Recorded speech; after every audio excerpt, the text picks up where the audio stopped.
جب بے ادبی نہیں ہوتی اس سے تو پھر بسم اللہ کیسے ہو گیا؟ ہاں جی، بعض کا دین جو ہے نا انسان کے مطمئن ہونے کا نام بھی ہے. آپ کا دل مطمئن ہوتا ہے تو پھر تو دیکھیں دل ہی مطمئن نہیں ہو رہا اس بات کے اوپر کہ جب اللہ نے ایک طریقہ بتایا. اب کچھ ٹائم پہلے کچھ لوگ کہتے تھے کہ سلام کی بجائے جو ہے نا انگلش میں ہم جیسے متن لکھ کر اپنا میسج بھیجتے ہیں موبائلز کے اوپر تو AOA لکھ دے. بھی اللہ کے بندے اتنا لمبا تم نے میسج لکھ دیا ہے، سلام لکھتے ہوئے AO لکھتے ہوئے جس پہ اجر ملنا تھا. ہاتھ بھی گواہی دے گا کہ آپ نے السلام علیکم کے ورڈز لکھے ASSALAM السلام او علیکم پورا. آپ جتنے ورڈز لکھیں گے اس پہ بھی تو اجر ہے نا. اچھا آپ یعنی کہ یہ چیزیں ہمیں کون دے رہا ہے؟ شیطان دے رہا ہے. ہمارے مائنڈ میں یہ کنسیپٹ کون پہنچا رہا ہے؟ شیطان دے رہا ہے. شیطان پہلے چاہتا ہے ہم نیکی کریں نہیں، جب کرنا چاہتے ہیں تو وہ کہتا ہے اس کو نیکی کرواؤں ہی ٹھیک نہ، اس کی نیکی میں خرابی پیدا کر دو. ہم پہلے تو سلام کرنا ہی نہیں چاہتے، جب کرتے ہیں کبھی کبھی کبھی دل ٹار گیا تو بس وہی AOA لکھ دو. تو اس کی بہت سی حدیثیں ہیں، بہت ساری باتیں ہیں اس طرح شیطانی. جو شیطان اذان سن کے آتا ہے بھاگ جاتا ہے، اذان ختم ہوتی ہے تو آ جاتا ہے. کیوں آتا ہے؟ پھر کیا کرنے آتا ہے؟ لوگوں کی نماز کو خراب کرنے کے لیے. تو پہلے وہ ہمیں کہتا ہے سلام لکھنے کی کیا ہے، بس بات تو کرو کرتے رہو، سلام کرنا ہی نہیں ہے. حالانکہ اللہ کے نبی صلی اللہ علیہ وسلم کے دور میں صحابہ چلتے چلتے درخت کی اوٹ میں ہو جاتے، دو لوگ ادھر ہو گیا دو ادھر ہو گیا درخت کے، تو دونوں چار جب ملے ہیں تو دوبارہ کیا کہا؟ السلام علیکم. سلام کو کیا کرنا ہے؟ افشوا السلام بینکم، سلام کو پھیلائیں. اب ہم نے کیا کیا؟ نہ سلام فون پہ کیا ہیلو ہائے فلاں، اور اس کے بعد میسج میں بھی سلام ختم، ملے تو وہ بھی ختم، صبح اٹھے تو گڈ مارننگ، شام ہے تو گڈ نائٹ. یعنی ہم نے اپنی عربی کو تو جو تھوڑی بہت ہمیں آتی تھی وہ بھی ختم کرتے چلے جائے. اچھا السلام علیکم پہ مجھے 10 نیکیاں مل گئی، ورحمۃ اللہ ساتھ کہوں گی 20 نیکیاں مل گئی، وبرکاتہ کہوں گی تو 30 نیکیاں مل گئی. یعنی یہ قرآن ایسا ہے، اس کی عربی کے الفاظ ایسے ہیں کہ ایک ایک حرف پر 10 نیکیاں مجھے ملتی ہیں. تو پھر مجھے عربی ہی اس کو استعمال کرنا چاہیے. تو یہ ہم نے سورۃ فاتحہ کے 7 نام بھی پڑھے اور اس کی فضیلت بھی ہم نے پڑھ لی. اب مزید فضیلتیں میں دیکھتے ہیں کہ سورۃ فاتحہ نور ہے. سورۃ فاتحہ کیا ہے؟ نور، روشنی، لوگوں کو راستہ دکھانے والی. روشنی سے کیا ہوتا ہے؟ راستہ دیکھنا. جب آپ سورۃ فاتحہ کو اور ترجمے کے ساتھ، ڈیفینیشن کے ساتھ، تفسیر کے ساتھ پڑھ لیں گے تو آٹومیٹلی آپ کو اس سے روشنی مہیا ہونا شروع ہو جائے گی. آپ چاہیں گے کہ مزید آگے پڑھو، مزید آگے سیکھو. سیکھنا ہی ہے نا، سیکھنے سے کیا؟ آپ ایک بار سیکھے تو صحیح. ہو سکتا ہے ممکن ہے کسی بھی بات پہ چلتے پھرتے ہمیں اس کے اوپر عمل کرنا شروع کر دیں. اب آج کی پوائنٹ میں ہو سکتا ہے میں سلام کو ہی شروع کر دوں، سارے درس میں سے ایک بات پہ بھی عمل کرنا شروع کر دے تو الحمدللہ زندگی بدل رہی ہے نا، تبدیلی آ رہی ہے. انشاءاللہ اللہ کو یہی پسند ہے اور اسی تبدیلی کے ساتھ رب کے پاس جائیں گے، رب بھی خوش ہو جائے گا. تو اس کے بعد سورۃ فاتحہ نور ہے. اس کے بعد نماز نہیں ہوتی، یہ ہم نے پہلے بھی دیکھ لی ہے. اور جو بندہ سورۃ فاتحہ پڑھ کر سوال کرتا ہے اسے وہ عطا کر دیا جاتا ہے. قرآن کی سب سے عظیم سورت ہے، بیماریوں کا علاج ہے، اور اس فاتحہ سے قرآن کے پورے موضوعات سامنے آتے ہیں. میں نے یہ ریپیٹ کر لیے کہ یہ ساری چیزیں کیا ہیں؟ سورۃ فاتحہ کے ساتھ ہی ہمیں میسر آتی ہیں. اعوذ باللہ من الشیطان الرجیم، میں پناہ مانگتی ہوں اللہ رب العزت سے شیطان مردود کی. شیطان سے ہم پناہ کیوں مانگ رہے ہیں؟ کیونکہ وہ ہمارا دشمن ہے. اب ہم شیطان سے پناہ کہاں کہاں مانگیں گے؟ صرف قرآن پاک پڑھتے ہوئے مانگیں گے؟ مجھے تو بار بار اس سے پناہ مانگنی ہے. کیوں؟ کیونکہ قرآن میں آتا ہے کہ وہ آپ کے اوپر بھی ہے، نیچے بھی ہے، آگے بھی ہے، پیچھے بھی ہے، دائیں بھی ہے، بائیں بھی ہے. جب وہ مجھے ساری سمتوں سے اس نے گھیرا ہوا ہے تو کوئی موقع وہ دیکھے گا مجھ پر حملہ کر دے گا. میں نے ہر جگہ اس سے پناہ مانگنی ہے. تو کہاں پہلے مانگوں گی؟ قرآن پڑھتے ہوئے میں نے اعوذ باللہ پڑھا ہے، اور اگر بالفرض قرآن کو پڑھتے ہوئے میں یہاں سے کمپلیٹ کر کے کسی اور جگہ سے پڑھنا شروع کر دیا کہ آج میں اب یہاں سے پڑھوں.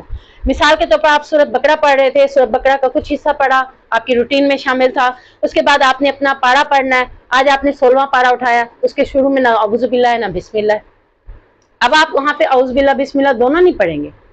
شروع تو آپ نے اعوذ باللہ بھی پڑھا ہے، بسم اللہ بھی پڑھا ہے، لیکن آپ جب سینٹر میں کسی جگہ پہ پہنچے ہیں تو صرف اعوذ باللہ من الشیطان الرجیم پڑھیں گے، تب بسم اللہ نہیں پڑھیں گے.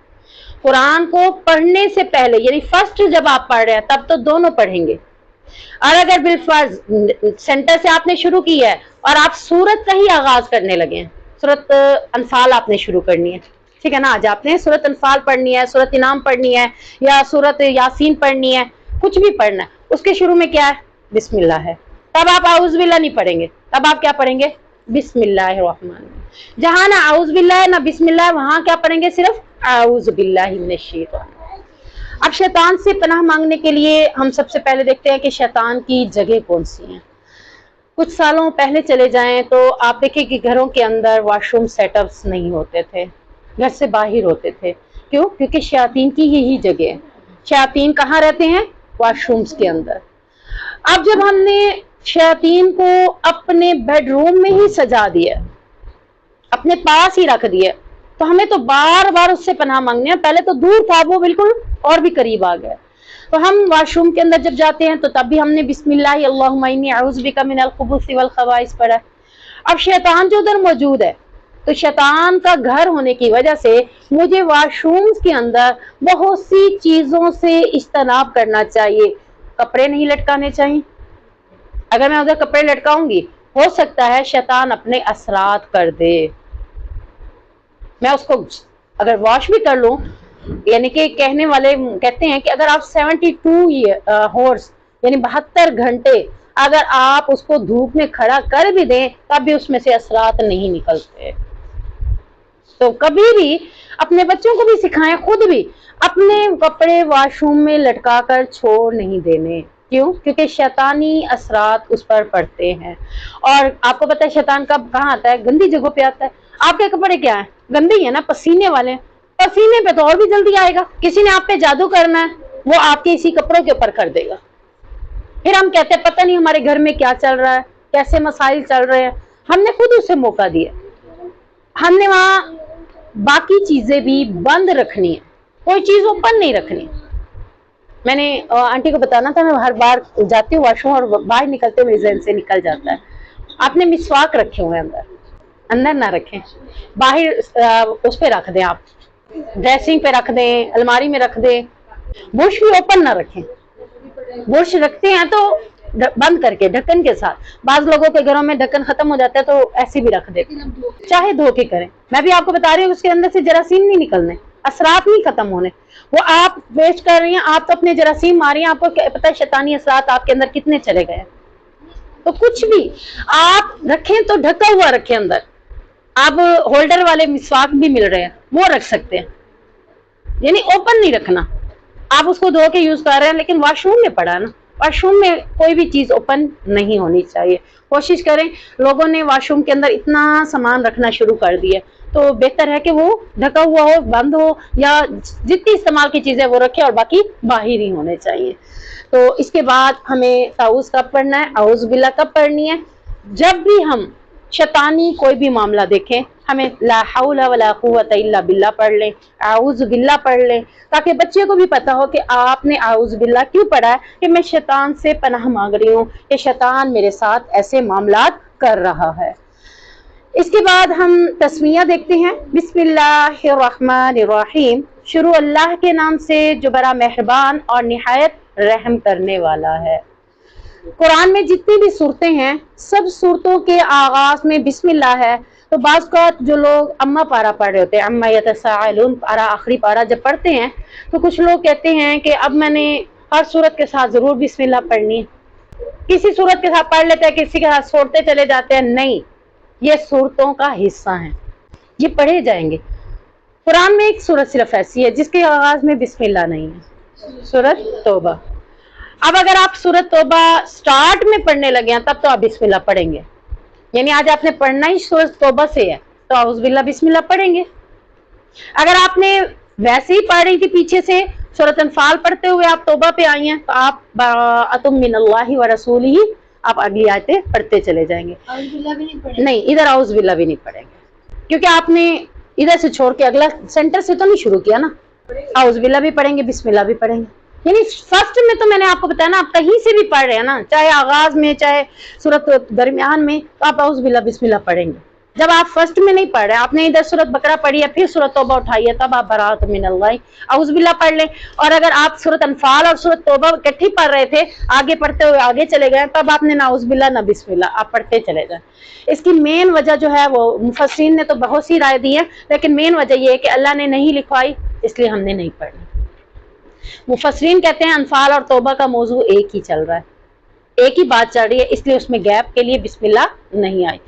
تو بعض مفسرین نے اور بھی وجوہات بتائی ہیں کہ براءتن ہے، اس میں برات کا ذکر ہے تو اس لیے بسم اللہ کا، یعنی ایک توبہ کیا جا رہا ہے تو اس لیے اس میں توبہ بسم اللہ نہیں ہے. یعنی کئی لوگوں کی کئی رائے ہیں، لیکن مین آپ کو جو اوتھینٹک رائے ہے وہ یہی ہے کہ اللہ نے نہیں لکھوائی، نبی نے نہیں لکھوائی، ہم نے نہیں پڑھنی، بات ختم. تو یہ بسم اللہ ہم کب کب پڑھیں گے؟ ہر کام کے آغاز میں بسم اللہ پڑھیں گے. اب کچھ ایک عورت نے مجھے ایک بار کہا کہ اگر ہم بسم اللہ پڑھتے ہیں ہر کام کے شروع میں، مثال کے طور پر میں اب سلائی کرنے لگی ہوں، اس نے وہ سلائی کرتی تھی، کہتی میں بسم اللہ پڑھتی ہوں، تو بسم اللہ پڑھنے سے تو برکت ہوتی ہے، کہتی ہے تو پھر تو اس سوٹ میں اتنی برکت ہو جائے گی یہ میرا سوٹ 4-5 گھنٹے میں بھی نہیں سلے گا.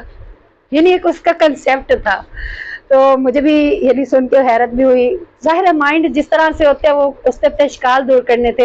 میں نے کہا نہیں، اس کا یہ مطلب نہیں ہے، اس کا یہ مطلب ہے کہ تمہارے اس سلائی میں اللہ اتنی برکت ڈالے گا کہ آدھے گھنٹے میں سوٹ سل جائے گا، یہ مقصد ہے. یعنی وہ اس کا مطلب ہے چیز بڑھ جاتی ہے نا بسم اللہ پڑھنے سے. تو میں نے کہا یہ نہیں ہوتا چیز بڑھ جانا، بسم اللہ پڑھنے سے برکت کیا ہوتی ہے، چیز نہیں بڑھتی. آپ اس چیز کو استعمال 10 لوگ بھی کر سکتے ہیں، ہوگی وہ تو نہیں، لیکن اس میں برکت اتنی ہوگی کہ وہ آپ سے نہیں کھائی جائے گی، 10 لوگ اس کو یوز کر سکتے ہیں. تو یہ ہوتا ہے برکت. آپ بسم اللہ پڑھ کے آٹا گوندے دیکھیں اس میں برکت کتنی آتی ہے. اگر آپ بسم اللہ پڑھتے نہیں تو آٹے میں برکت نہیں ہے. اگر آپ دنیا کے کوئی بھی کام کرتے ہوئے ذکر و اذکار کے ساتھ کرتے ہیں تو اس کام کو برکت دیکھیں کتنی آ جاتی ہے. زبان تو فری ہے نا آپ کی، آپ روٹی بنا رہے ہیں، ہم کہتے ہیں ہمارے بچے نافرمان ہوتے چلے جا رہے ہیں، بڑے ہماری ضدی ہیں، یہ ہے وہ ہے. میں آپ کو ایک ٹپ بتانے لگی ہوں کہ آپ آٹا گوندتے ہوئے درود شریف پڑھا کریں، بسم اللہ پڑھ کے درود شریف پڑھ لیں، لا الہ الا اللہ وحدہ لا شریک لہ پڑھ لیں، استغفار پڑھ لیں. یعنی جتنی دیر آپ آٹا گوندھ رہے ہیں آپ ذکر اذکار اپنی زبان پر رکھیں.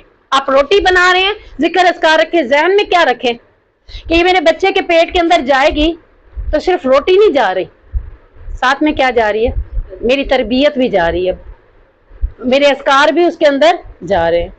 روٹی پکاتے ہوئے میں نے اذکار کیا تو اس کا اثر روٹی پہ ہوگا کہ نہیں ہوگا. بعض بات آپ دیکھیں کہ آپ روٹی بنا رہے ہیں یا کچن میں کام کر رہے ہیں، آپ اچھے موڈ میں ہیں تو چیز اچھی بن جاتی ہے، آپ اچھے موڈ میں نہیں ہیں تو چیز بھی اچھی نہیں بنے گی. تو چیزوں کے اوپر بھی ان چیزوں کا اثر ہوتا ہے، آپ کے خوشی کا، آپ کے رنجیدہ ہونے کا اثر ہوتا ہے. میں اپنی بیٹی کو بعض کا کہتی ہوں آئی ہو نا باتوں میں لگایا چیز خراب ہو گئی، وہ باتیں کیا تھی، دنیاوی تھی. اور میں جب اپنے ذکر و اذکار کے ساتھ اگر کام کر رہی ہوتی تو وہ چیز سب بہترین ہوتا ہے. اور بعض کو یہ بھی دیکھا کہ بچوں کو میں اگر یہ ذکر و اذکار نہیں کرتی، کھانا ایسے بنا لیتی ہوں تو بچے ضد کرنے لگ جاتے ہیں، بچے باغی ہونا شروع ہو جاتے ہیں، یعنی ہماری باتیں نہیں سنتے، توجہ نہیں دیتے. اور جب ذکر و اذکار کا اہتمام شروع کرتے تو الحمدللہ پھر یہ سارے رزلٹ ہمیں ملتے ہیں. تو زبان سے ہمیں ذکر و اذکار کرتے ہوئے اپنے کاموں کو کرنا چاہیے. کوئی بھی کام کرتے ہوئے نیت یہ رکھے کہ ہمارے بچے اس کو یوز کریں گے، کھائیں گے، پیئیں گے یا استعمال کریں گے تو اس سے فائدہ کیا ہوگا. آپ ایون کہ اگر بچے کے کپڑے استری کر رہے ہیں تو ذہن میں یہ رکھ کے رکھیں کہ میں استری کر کے اس کو کپڑے دے رہی ہوں، یہ اس سے نماز پڑھے گا تو مجھے بھی اجر ملے گا. تو گھر کے کام یعنی یہ چھوٹے موٹے کام جو ہم کرتے ہیں یہ بھی ہمارے لیے اجر کا باعث بن جائیں گے انشاءاللہ. تو بسم اللہ ہر کام کے اوپر، ہر کام کے آغاز میں انشاءاللہ پڑھیں گے تو اس سے کیا ہوتی ہے، برکت ہوگی. اور جب اگر بسم اللہ بھول جائیں تو پھر کیا پڑھیں گے، بسم اللہ اولہ و آخرہ، ٹھیک ہے نا. بسم اللہ وعلی برکت اللہ تو ویسے ہی شروع میں پڑھیں گے کہ اس میں برکت ہو جائے. بھولنے پر بسم اللہ اولہ و آخرہ کہ شروع میں بھی آخر میں بھی ساری، ایون کہ آپ کا آخری والا وہ بھی آپ نے منہ میں ڈال دیا، آپ کو یاد ہے میں نے تو پوری روٹی کھا لیا اور میں نے بسم اللہ ہی نہیں پڑھی، اسی پہ ہی آپ بسم اللہ اولہ و آخرہ پڑھیں گے، شیطان سارا نکال دے گا، اس کے پیٹ میں کچھ بھی نہیں جائے گا، وہ آپ کا ہی رہے گا انشاءاللہ. تو یہ تھا بسم اللہ اور اعوذ باللہ کے ساتھ. انشاءاللہ العزیز ہم سورہ فاتحہ کا آغاز اگلی کلاس میں کریں گے. اتنا جو ہم نے پڑھا ہے اس کو آپ رپیٹ کر کے آئیے گا اپنے مائنڈ میں. آج رپیٹ کرتے، جنہوں نے نہیں بھی لکھا نا وہ بھی رپیٹ کرتے رہے ایسے ہی مائنڈ میں. سورہ فاتحہ کے کتنے نام ہیں یہ رپیٹ کر لیں، کیا فضیلت ہے یہ رپیٹ کر لیں، ترتیب نزولی کیا ہے، ترتیب توقیفی کیا ہے، ٹھیک ہے نا. ورڈز تھوڑے سے آپ رپیٹ کرتے رہیں گے یا پورا ہفتہ آپ ان کو رپیٹ کرتے رہیں گے، ذہن میں رکھیں گے تو آپ کے انشاءاللہ یاد رہے گا. کچھ نہ کچھ تو آپ بھی بتا ہی دیں گے انشاءاللہ. جو تھوڑا سا بھی بتا دے گا نا تو میں سمجھ جاؤں گی کہ آپ نے ذہن میں سبق رپیٹ کیا ہے. رپیٹ کرنے سے چیز بھولتی نہیں ہے انشاءاللہ. سبحانک اللہم و بحمدک اشہد ان لا الہ الا انت استغفرک و اتوب الیک.